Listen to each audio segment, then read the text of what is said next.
process, and I'll do it as quickly as possible. But first of all, I guess you can tell this is a website about sex, drugs, and video games. Basically, it's for people your age who love sex, drugs, and video games. How many of you love sex, drugs, and video games? Sex first. Drugs. There's a very happy person over there. But he's in his 90s. And video games. Less so, but I'm glad you do. I don't like them either. Anyway, what is this all about? It's called You'll Be Fine, and it's a medical guide for people your age. In the U.S., we have HealthMD or WebMD, that's what it is. And a lot of people use it to get, figure out what their self-diagnoses are, or figure out what drugs they should be taking, where to go for a doctor. But kids who are also, and young adults who are also subject to the same kind of illnesses, maybe not as intense, need some place to go. So he decided that that was where he should focus, and he created You'll Be Fine. And what he has to do, what everybody has to do, this year they all have to make videos, which are essentially commercials. But they have to create the prototypes, they have to create a presentation that they give before a group like this, and they have to do a pitch book, which ultimately becomes the academic book at the end of the thesis, their thesis book. But it also can take out a few pages of academic stuff, and it can become a real business plan that is taken around to angels or funding agencies. So that was the beginning. He had to show statistics. These statistics had to be fully researched, and we checked the research on them. He created additional website components, and then of course a wireframe of how his website would be. This is all in that book form, but it's also in a PDF as well. He created a website walkthrough, which is what he did during his presentation. More of the website walkthrough showing all the details, because you can't just have 3 pages that work. You have to have at least 15 pages that work for it to be a valid thesis. The branding, he had to address the tone. We actually hate the word branding. It's become such a buzzword that nobody knows whether it's advertising or storytelling or whatever, but some of the students still feel comfortable using it. And what he means by branding is the tone of the entire operation, what it's going to sound like, what's it going to feel like. And so that has to be articulated in words as well as images.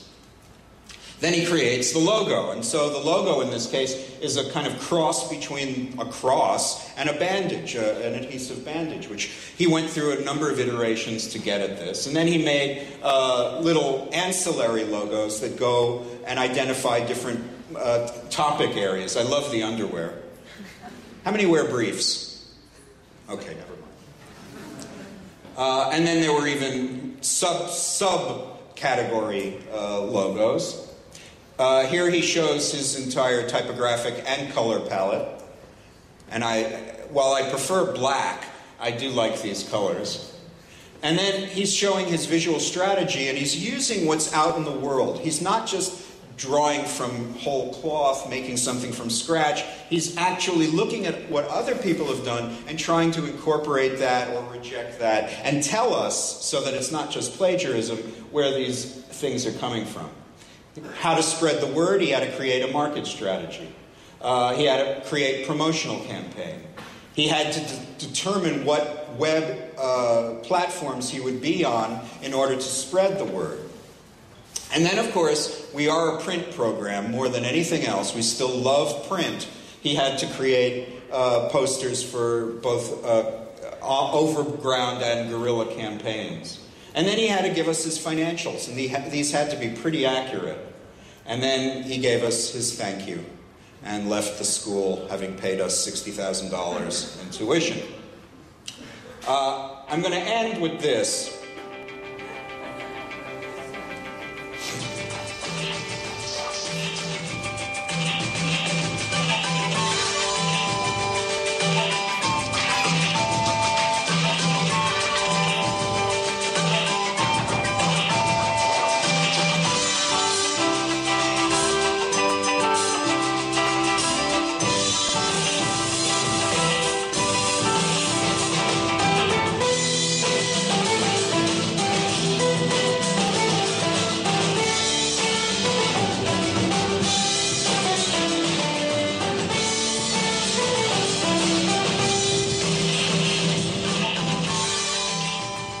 Okay, Dirty Weekend was conceived by a British student of ours because he felt that graphic designers, students, and professionals were losing touch with the hand. They're sitting in front of the computer too often, too long, and aside from the inherent health problems, they were just losing touch with materials. So he created this series of workshops that he then packaged, so it's a product, and sold to various institutions. Saatchi & Saatchi did it, the Art Directors Club of New York did it, and it's in the works traveling around, that bring people together and you play with type, you play with other materials. Our program is very hands-on to begin with. So that worked out for him, and he had to prove to us that it was a real entrepreneurial venture, not just, you know, a fly-by-night thing that he would do one day. So that's the end of Design Entrepreneur. I just want to mention something. We're doing a social design entrepreneur program at the School of Visual Arts. I co-founded it, but it's being run by Mark Randall of World Studios. It's called Impact Design for Social Change, and it's a 6-week program that unfortunately costs some money. But the idea is to bring people together and teach them the business of nonprofit, the business of going out and doing good works, and then putting them in touch with city groups,